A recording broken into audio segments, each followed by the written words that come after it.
A'udzu billahi minasy syaithanir rajim.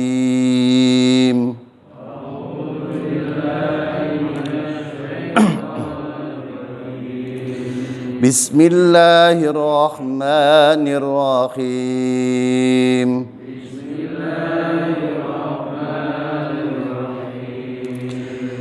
Laqad kana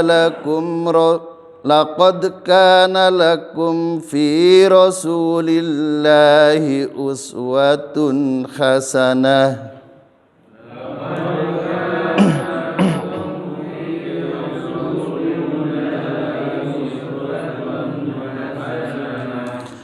Laqad kana lakum fi Rasulillahi uswatun hasanatun liman kana yarjullah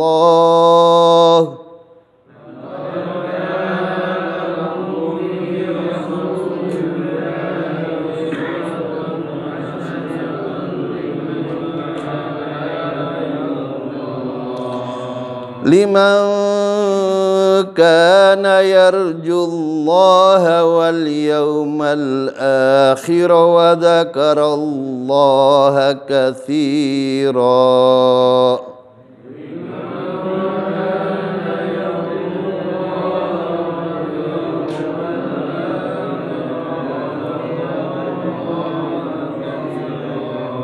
Sadaqallahul azim. Hadirin sidang subuh rahimakumullah. Ayat ini sangat jelas dan sangat tegas. Laqad kana lakum fi Rasulillahi uswatun hasanah. Telah ada sungguh-sungguh betul-betul yakti temen-temenan. Jadi di situ ada dua harfut taukid, lam dan qad. Karena itu pastilah dan betul-betul ada pada diri Rasul itu uswatun hasanah, teladan yang baik. Buat siapa? Liman kana yarjullah, buat orang-orang yang mengharap ridho Allah. Ibnu Abbas menegaskan bahwa liman kana yarjullah ay yarju thawaballah. Jadi orang-orang yang mengharapkan pahala dari Allah, orang-orang yang mengharapkan rahmat Allah, orang-orang yang mengharapkan ridha Allah.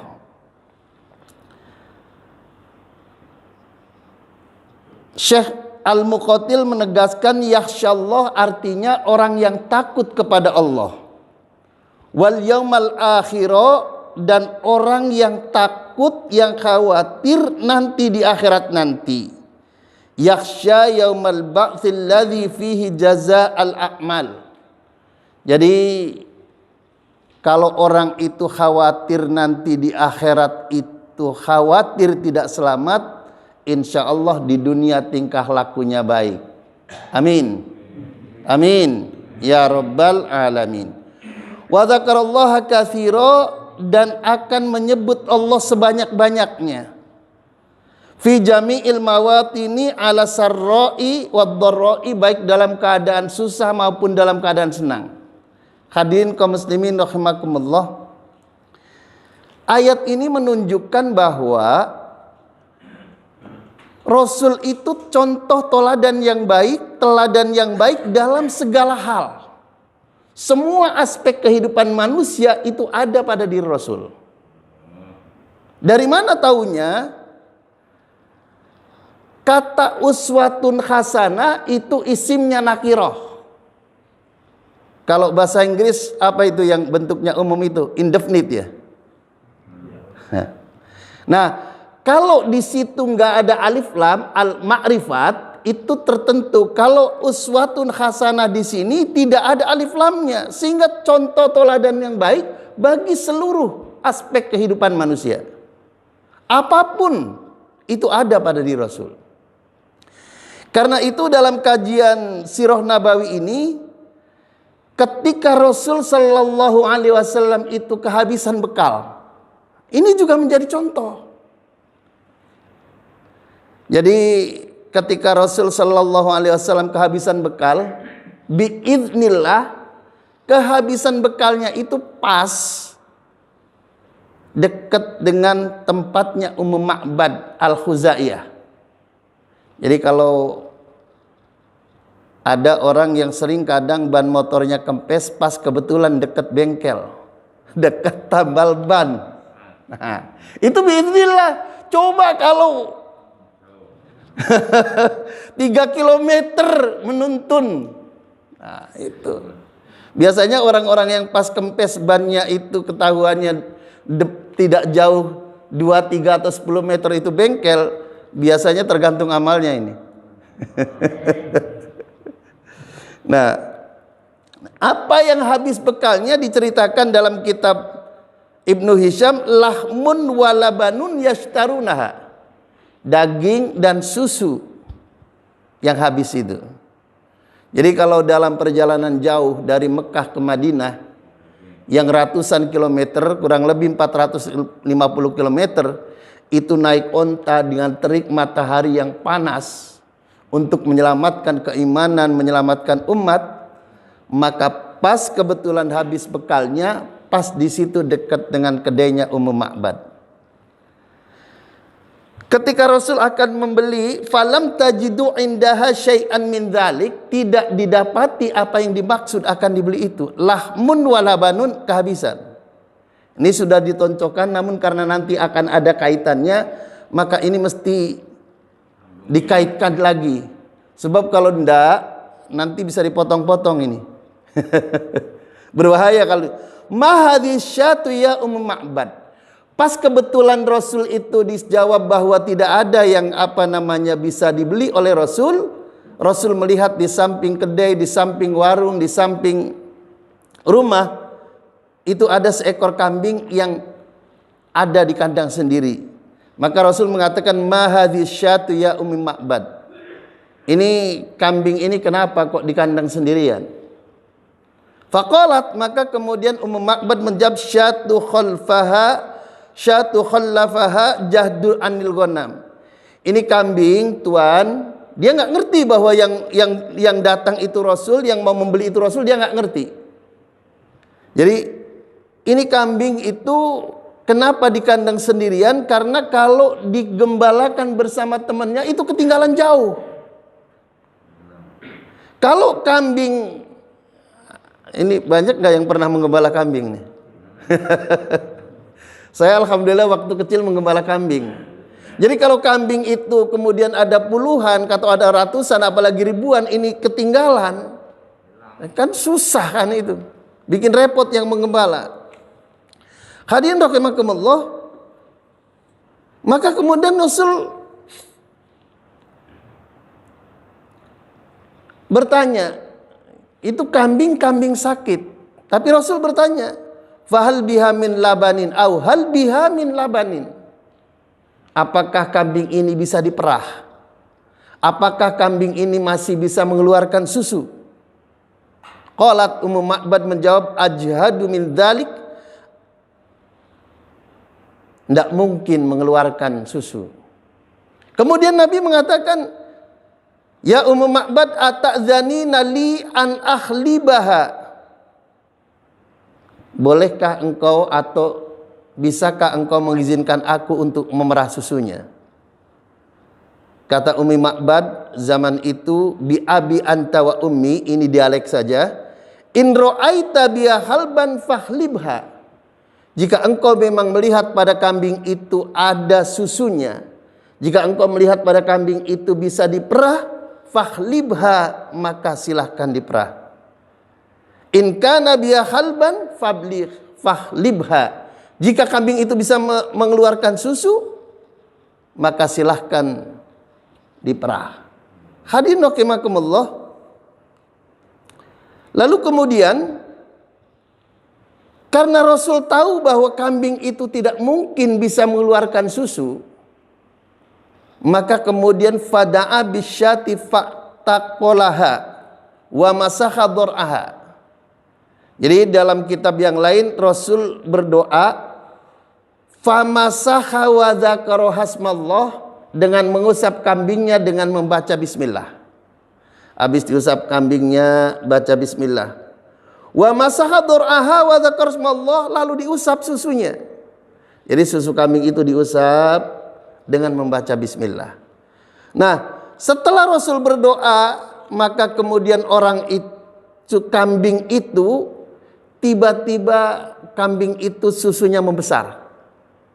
Dengan izin Allah susunya membesar, lalu kemudian kambing itu merenggangkan kakinya. Kalau bapak-bapak memperhatikan di peternakan susu kambing, susu perah, itu kambing kalau pagi itu biasanya kakinya agak merenggangkan kaki karena susunya besar, harus diperah.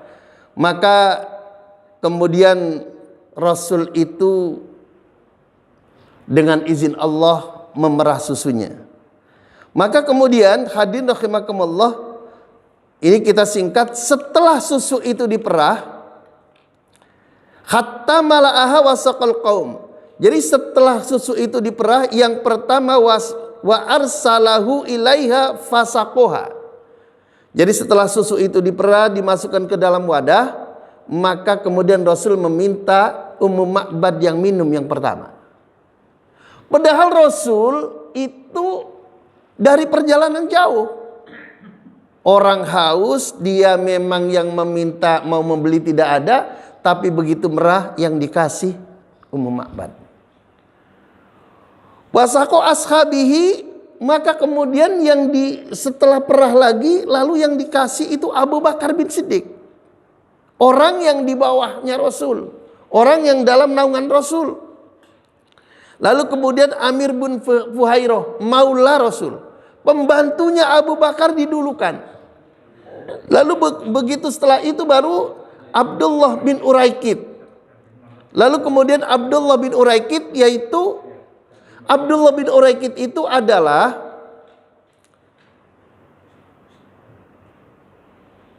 non-muslim yang diminta oleh Rasul untuk menjadi petunjuk jalan-jalan setapak.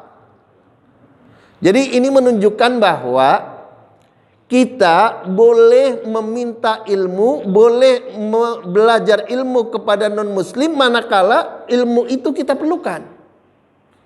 Jadi hadirin rahimakumullah, sehingga kemudian hatta idza ru'u tsumma syariba akhirahum, sehingga Rasul itu menjadi orang yang paling terakhir minum. Jadi kisah susu ini sehingga menjadi pedoman buat para pemimpin, kalau menjadi pemimpin itu harus mendahulukan rakyatnya. Nah, begitu Pak. Itu. Jadi Rasul kehausan, Abu Bakar kehausan, Amir bin Fuhairah kehausan, Abdullah bin Uraikid kehausan, tapi yang disuruh minum dulu rakyatnya, bukan Rasulnya dulu. Kalau di kita, di kelurahan kita, kalaupun di pesantren, itu kalau ada apa-apa kiainya dulu yang minum. Betul? Ini mohon maaf. Di sini juga yang minum ya kiainya dulu.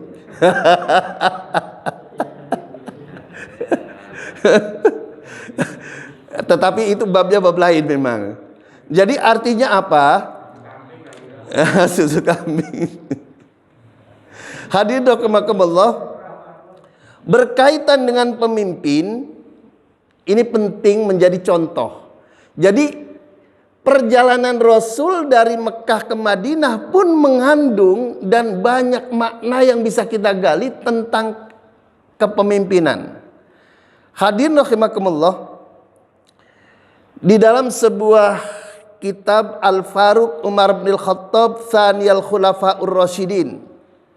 Jadi kitab Al-Faruq Umar bin Khattab Tsaniyal Khulafa'ur Rasyidin, khalifah yang kedua, yang ditulis oleh Muhammad Ridho.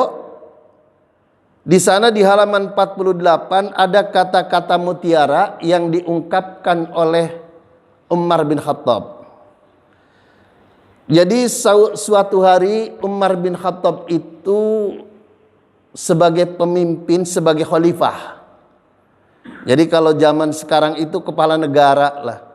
kepala negara atau presiden, karena Khalifah Umar bin Khattab itu membawahi provinsi Mesir, membawahi provinsi Yaman, membawahi provinsi-provinsi yang lain. Padanan sekarang itu kepala negara dan kepala pemerintahan. Suatu hari dia dilapori oleh ajudannya. Jadi ada onta mati. Onta itu mati karena ada jalan di pinggir sungai Efrat itu lubang, sehingga kemudian onta itu terprosok kakinya, lalu tersungkur, lalu kemudian unta itu mati. Tatkala unta itu mati, maka kemudian ajudannya itu melaporkan, wahai Amirul Mukminin, di tepian sungai Efrat itu ada unta mati. Lalu kemudian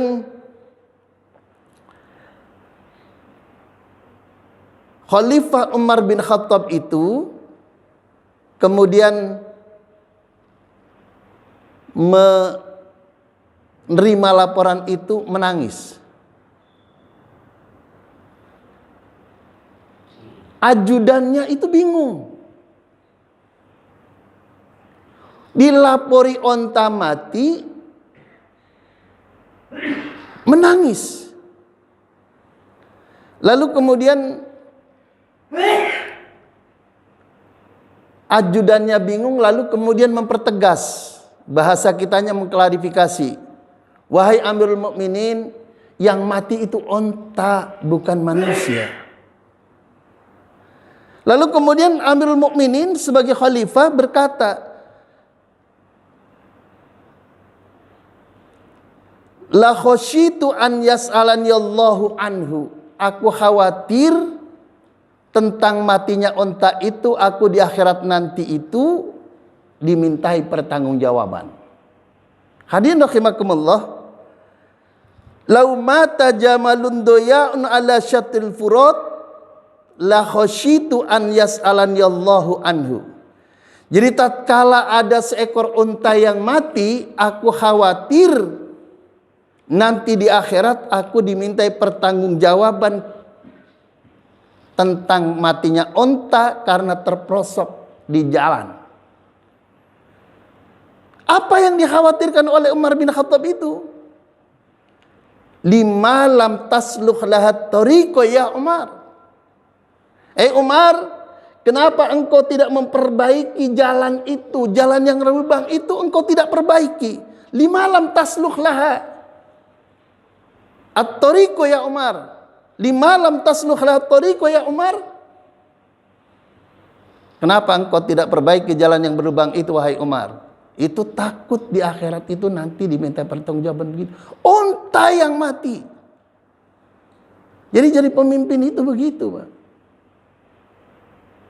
Di negara lain itu banyak orang yang mati, pemimpinnya tenang-tenang saja. Itu negara lain, Pak. Saya nggak tahu kalau yang lain sih. Jadi lau anna jamalan au qala syatan halaka bi syattil firat, andaikan ada onta ataupun kambing yang celaka di tepian sungai Efrat, la khasyitu an yas'alani Allahu anhu, aku khawatir aku dimintai pertanggungjawaban di akhirat nanti. Nah, ini kepemimpinan Islam itu begini. Makanya hadirin rahimakumullah, ini penting kita kisahkan, kita ceritakan bahwa Islam itu begitu dahsyatnya mengatur tentang kepemimpinan. Kalau orang itu sudah khawatir tentang akhirat, maka insya Allah hidup di dunianya itu hati-hati, insya Allah. Hadirin kaum muslimin rahimakumullah. Jadi dalam kaitan susu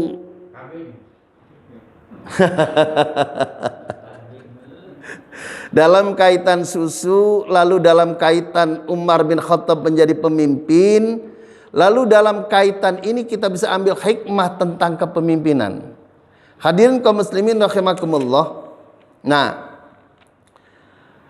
jadi dalam masalah kepemimpinan itu mesti diceritakan.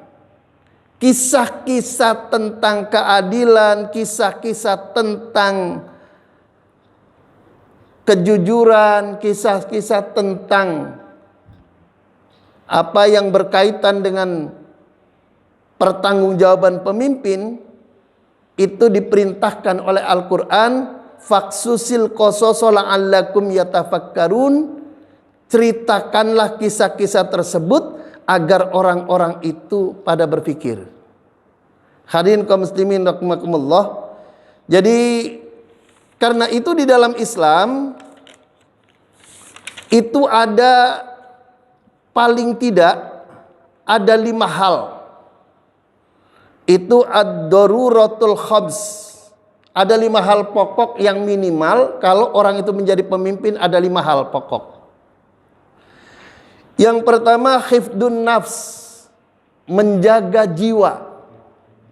Jadi kalau jadi pemimpin, jadi kepala desa, pokoknya jadi siapa sajalah, jadi pimpinan pesantren, jadi pimpinan pondok, itu harus bisa menjaga hifdun nafs, menjaga perlindungan jiwa, menjaga jiwa. Di Amerika, kendati pun dia negaranya itu tidak menganut dasar Islam, itu menjaga jiwanya itu sangat kuat. Pernah saya membaca ada seorang pelacur yang mati. Pelacur mati. Pelacur mati. Pelacur mati itu pembunuhnya dicari. Itu tidak pernah berhenti pencariannya itu. Sampai 20 tahun baru ketemu. Tetap terus dicari. Itu karena jangan sampai ada orang mati dihabisi oleh orang lain, tapi kemudian pembunuhnya itu tidak bisa dimintai pertanggungjawaban hukum. Itu negara Amerika. Nah karena itu apa? Hifdun nafs ini penting buat pemimpin. Jangan sampai ada orang yang dalam lindungan wilayahnya itu tidak terlindungi. Ini penting. Itu hifdun nafs. Jadi kalau Bapak ingin jadi camat umpamanya, ingin jadi bupati, usahakan jangan sampai ada orang yang mati tidak jelas. Itu nanti akan dimintai pertanggungjawaban di akhirat, kenapa engkau tidak bisa melindungi. Apalagi matinya mati kelaparan. Nah ini Pak. Jadi pemimpin itu gampang masuk surga, tapi gampang juga masuk neraka. Jadi kalau umpamanya pemimpin itu sangat melindungi rakyatnya, sangat melindungi orang yang dipimpinnya, itu insya Allah cepat masuk surga. Amin. Itu yang pertama. Lalu yang kedua, hifduddin, menjaga agama. Menjaga agama itu artinya apa? Artinya orang yang dipimpinnya itu bebas memeluk agamanya, terserah dia mau memeluk agama apa. Boleh memeluk agama Islam, boleh memeluk agama Kristen, boleh memeluk agama Buddha, boleh memeluk agama apapun. Kalau dia itu memeluk agama Buddha, kita harus lindungi bahwa dia itu keyakinannya. Dalam Islam tidak boleh memaksa orang untuk memasuk agama Islam. Tidak boleh. Urusan akhirat, urusan masing-masing. Tapi kita tidak boleh kemudian mencaplok orang yang beragama lain untuk masuk ke agama Islam. Itu tugas pemerintah dan tugas negara. Tidak boleh ada orang yang beragama Islam lalu diiming-imingi dengan makanan, diiming-imingi dengan gratis-gratisan. Itu nggak boleh kemudian menjadi memeluk agama lain. Itu tugas kepala negara, tugas pemerintah. Lalu yang ketiga, hifdul akal. Hifdul akal itu menjaga akal sehat. Nah ini penting, ini akal sehat. Orang kalau akalnya sehat, mau agamanya apapun, tetap berpegang kepada keadilan. tetap berpegang kepada rasio yang benar. Apa yang dimaksud perlindungan terhadap akal sehat? Manusia itu akan baik manakala akalnya baik. Makanya menjaga akal sehat itu penting, dan ini menjadi perlindungan prioritas di dalam orang yang menjadi pemimpin. Jangan sampai orang itu akalnya terganggu karena mabok. Segala sesuatu yang memabokkan itu akan menjadi akalnya itu tidak waras. Dikenal di dalam literatur klasik, ada dulu zaman Bani Israel seorang ahli ibadah. Jadi pagi, siang, malam dia beribadah.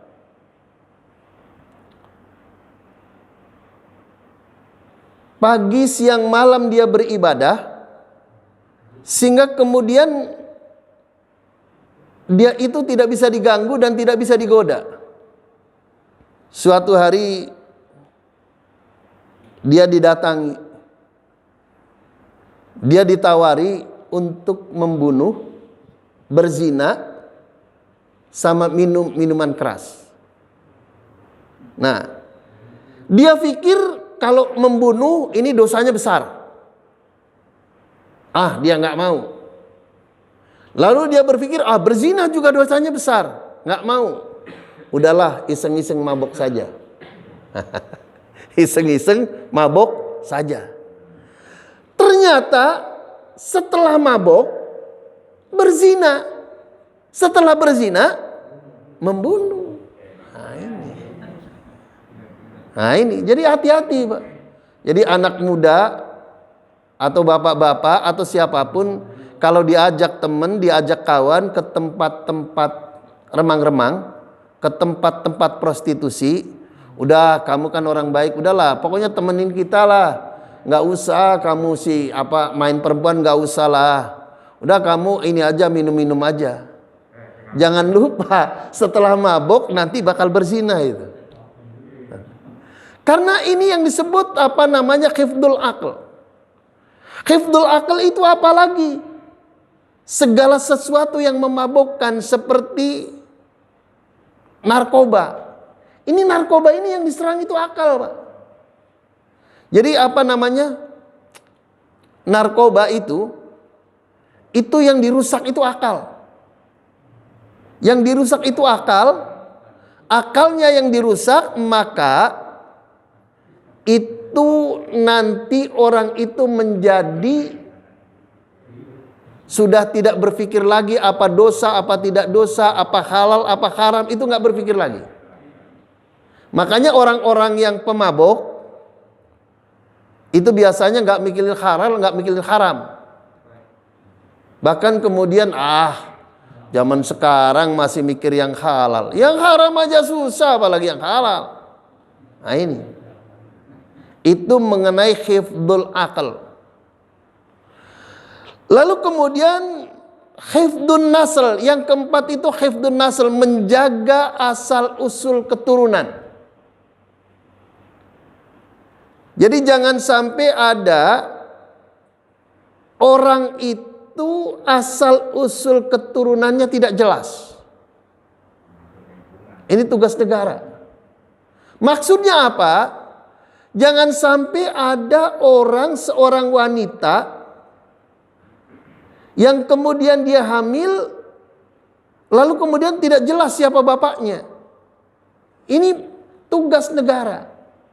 Karena itu siskamling kaitan ini penting. Jadi jangan sampai seorang wanita dikerjain rame-rame berlima umpamanya. Ini untuk menentukannya itu susah. Ini negara, ini tugasnya. Kalau dalam pemerintahan Islam. Kalau dalam masalah hifdzun nasl, makanya haram hukumnya orang menasabkan kepada yang bukan bapaknya. Jadi kadang-kadang kan karena nggak paham, anak angkat lalu dinasabkan kepada bapak angkatnya. Itu nggak boleh. Kalau masalahnya di dalam di dalam masalah formalitas yuridis boleh-boleh saja, tetapi dalam kaitan masalah khusus ini tidak boleh dinasabkan begitu. Tetap, karena apa? Dulu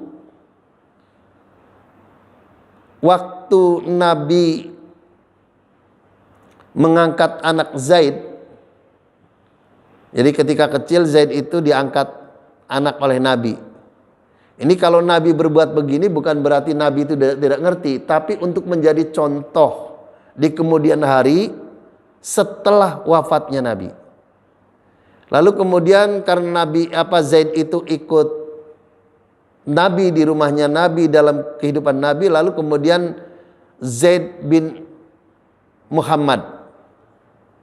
Akhirnya kemudian Nabi ditegur oleh Allah, dilarang menasabkan anak bukan kepada bapaknya, yang kemudian menjadi Zaid bin Harisah. Hadirin rahimakumullah. Lalu yang terakhir, hifdzul mal. Yang terakhir itu hifdzul mal, menjaga harta.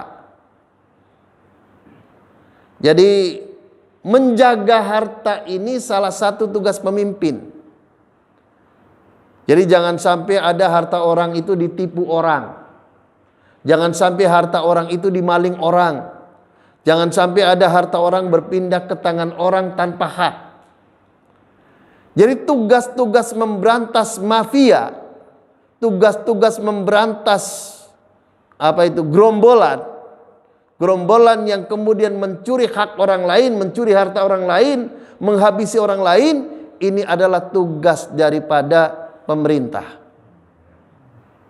Hadirin kaum muslimin rahimakumullah.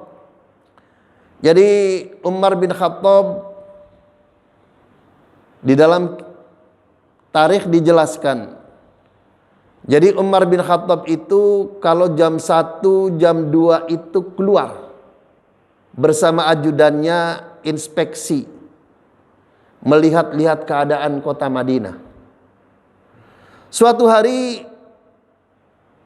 ketika Umar bin Khattab itu melihat banyak orang dari luar kota Madinah itu banyak yang tidur di emperan masjid, ada yang di bawah pohon, ada yang di emperan masjid, ada di tempat-tempat lain.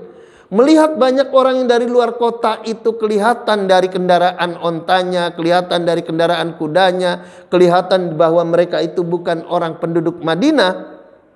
Umar bin Khattab kemudian mengajak ajudannya untuk keliling patroli.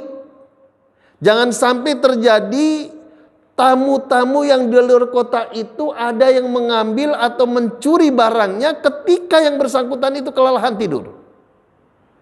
Yang namanya orang dari luar kota, Pak, naiknya onta, perbekalannya, dia datang ke situ langsung kemudian melosor tidur. Nah ini Umar patroli. Kenapa kemudian Umar kok bisa patroli begitu? Karena tugas pemimpin hifdzul mal, menjaga jangan sampai ada terjadi pencurian. Itu.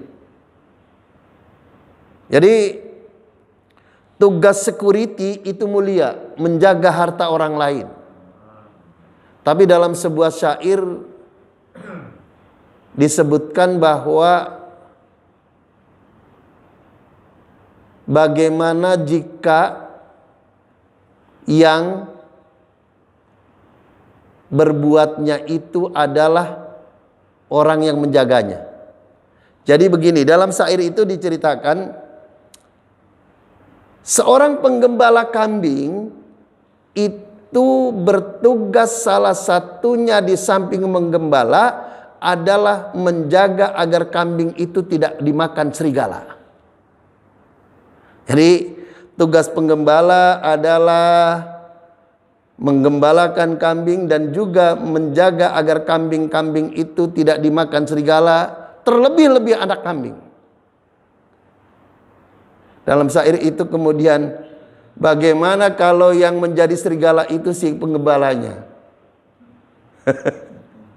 Bagaimana kalau yang menjadi serigala itu si penggembalanya? Nah, ini Pak. Jadi tugas security itu adalah menjaga jangan sampai terjadi pencurian, pengambilan barang. Tapi bagaimana kalau yang menjadi pencuri itu security-nya? Nah, ini. Jadi hadirin rahimakumullah, mudah-mudahan sirah nabawi ini berkaitan dengan kepemimpinan Rasul dalam memberikan minuman kepada orang yang dipimpinnya terlebih dahulu, baru dirinya yang terakhir, lalu kemudian kepemimpinan yang dicontoh oleh Umar bin Khattab, dan juga kemudian di dalam kaidah fikih mengenai muslim yang menjadi pemimpin haruslah menjaga minimal 5 hal, yaitu hifdun nafs, hifdud din, hifdul aql, hifdul nasl, dan hifdul mal bisa dilaksanakan. Mudah-mudahan pemimpin-pemimpin kita di Indonesia bisa melaksanakan ini semua. Amin. Amin ya rabbal alamin. Hadirin kaum muslimin rahimakumullah.